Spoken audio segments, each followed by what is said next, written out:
समाज में एकता और प्रेम को बढ़ावा देने के लिए देने का भाव अत्यंत महत्वपूर्ण है।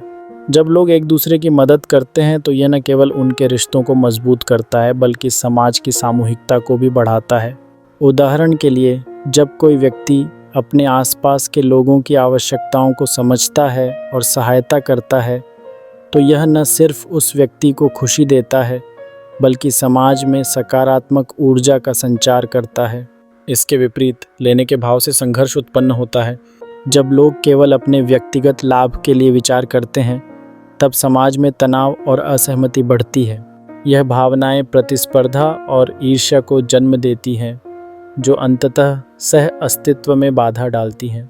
उदाहरण स्वरूप, जब व्यवसायों में केवल मुनाफे की चाह होती है और वे समुदायों की भलाई की अनदेखी करते हैं तो इससे सामूहिक हानि होती है।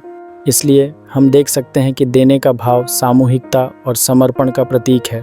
यह एक दूसरे के प्रति दयालुता और सहानुभूति का प्रेरक बनता है।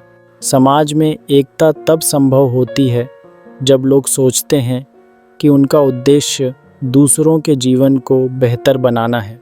एकता का विशेष महत्व तब और बढ़ जाता है जब विभिन्न पृष्ठभूमियों और संस्कृतियों के लोग एक साथ आते हैं और एक दूसरे के प्रति सहानुभूति रखते हैं। प्रेम की भावना भी इसी से जुड़ी होती है। जब लोग एक दूसरे को देने का प्रयास करते हैं तो प्रेम का संचार होता है। यह प्रेम न केवल व्यक्तिगत संबंधों में बल्कि समाज में भी फलता फूलता है। सामूहिक गतिविधियों जैसे कि सामुदायिक सेवा से हम देख सकते हैं कि कैसे सहयोग और सामंजस्य से समाज में प्रेम का संचार होता है। अंततः हमें यह समझने की आवश्यकता है कि देने का भाव समाज के विकास में एक महत्वपूर्ण भूमिका निभाता है।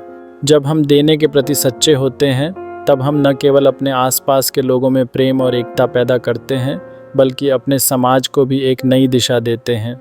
इस प्रकार हमें ध्यान रखना चाहिए कि प्रेम और एकता के लिए आवश्यक पहलू देने का भाव ही है।